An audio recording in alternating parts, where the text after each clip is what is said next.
Victor Mature is always a welcome sight in any film, in any film festival, and seeing him last night display his heroics really added heft to that, and it also put the lie to the oft-told nonsense that he's not a good actor. And he isn't a good actor. I think he's a great actor. And we're fortunate this year to have a great friend of the festival and a great friend of mine to talk about The Long Haul and to talk about her dad. Please welcome the one and only, the multi-talented Victoria Mature.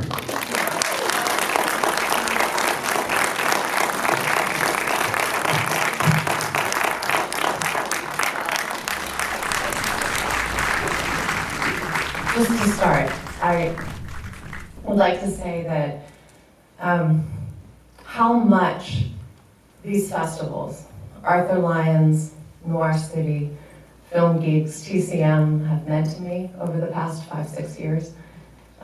You have given me the opportunity to see my dad on a big screen in the company of an enthusiastic audience who truly appreciates the artistry and the originality of many of my dad's films and the films of his contemporaries. You have inspired me to learn more about my dad's career, to learn more about his life before I was born. And thanks to that, I've gotten to know my father better. And so I'd like to thank everyone involved with making these film festivals happen, because if it wasn't because of you, all of us sons and daughters get this amazing gift where we can come to the theater and watch our parents on the big screen and spend some time with our parents long after they're gone. So, oh, that is sweet. That is sweet. On a lighter side, I was going to say, Victoria, here we are again. Here we are again. In, let's see, 2020, just as the COVID tipping point was reached, Victoria and I were at the Egyptian Theater for Noir City, introducing The Long Haul, as we're doing now, and that turned out to be the last Noir City film that we got to show because we had to shut down the festival prematurely and all of that. But I'm really glad that you're back, and you know, seeing your dad last night, one of the things that struck me in Violent Saturday is the whole plot point with Billy Chapin as the son, you know, being ashamed of his father because he served the country by excavating copper instead of being on the beach of Iwo Jima and winning medals and so forth. That was heartbreaking. Yeah, it really was. But what I found ironic is your father served with distinction, and for a long time during World War II. Yeah, he did. And in fact, you recently went to a reunion of his former ship. Tell us about that. That was a huge honor, because I was essentially at the reunion for the cruise of 3 Coast Guard cutters. And I was representing essentially the men who had served on the United States Coast Guard cutter Storis, which was the only one of the 3 that had served in World War II, and it's the ship my dad served on. And so to be there, to be the representative of World War II is a tall order. But it was amazing to hear their stories of their time on the ship. My dad did 3 tours in World War II. And so the first tour was on the Storis, and they patrolled the North Atlantic. And they were on convoy duty. They patrolled the North Atlantic. And the North Atlantic, pretty much, you know, this is what it's like being the North Atlantic before they had a lot of the stabilizers on the ships and things like that. But so he's in convoy duty, and there are German submarines in that area, and they are keeping... That was the Battle of the Atlantic with all the U-boats. Yes. Taking a big toll on the escorts and the shipping, yeah. Yeah, and they're keeping the Germans from establishing weather stations on Greenland, so that was a big part of it. And when my dad was on one of his convoys, there was a ship next to him called the Escanaba, and it actually got hit by one of those torpedoes. It's the ship right next to his. Hit by it sunk so fast that only 2 people lived. And so, when I heard that story this summer, I thought, oh my God, that could have been the Stores. Right.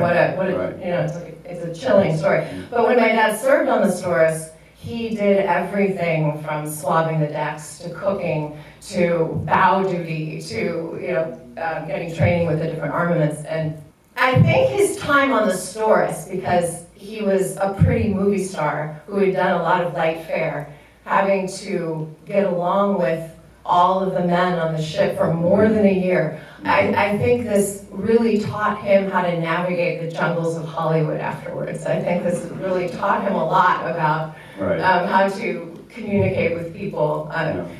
His second tour was, he was the MC of the United States Coast Guard show, the Tars and Spars, which was a recruitment and a war bond show. And so he toured for over a year with that. And one of the people, he went across the country, back and forth, and they raised millions of dollars in war bonds for the war effort. And Sid Caesar was one of the people in that show, only it was, I think, private first class Sidney Caesar.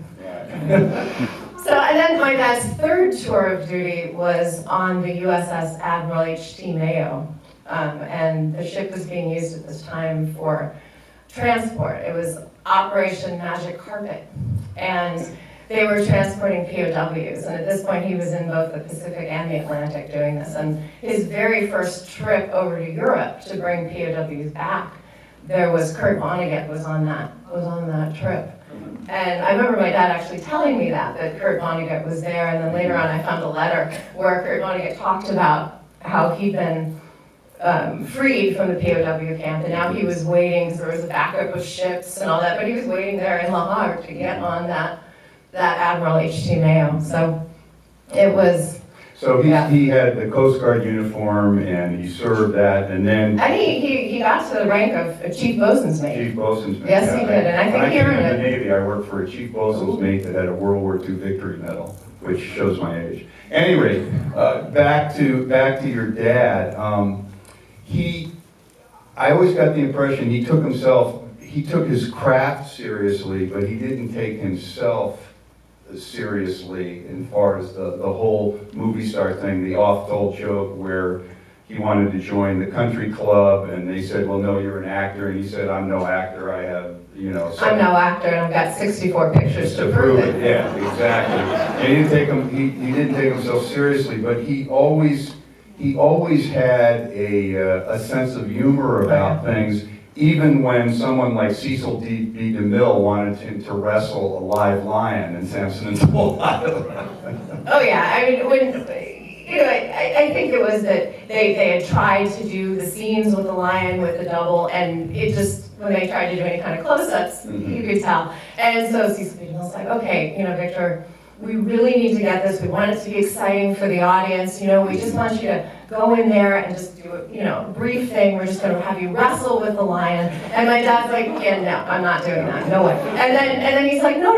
It's Victor, look, it's got to be exciting for the audience. So the lion is old. Most of its teeth are gone. You'll be fine. And he says, look, Cecil, I don't even want to be gummed to death. The other one that I remember is when he made the African film Safari. There's a title for you.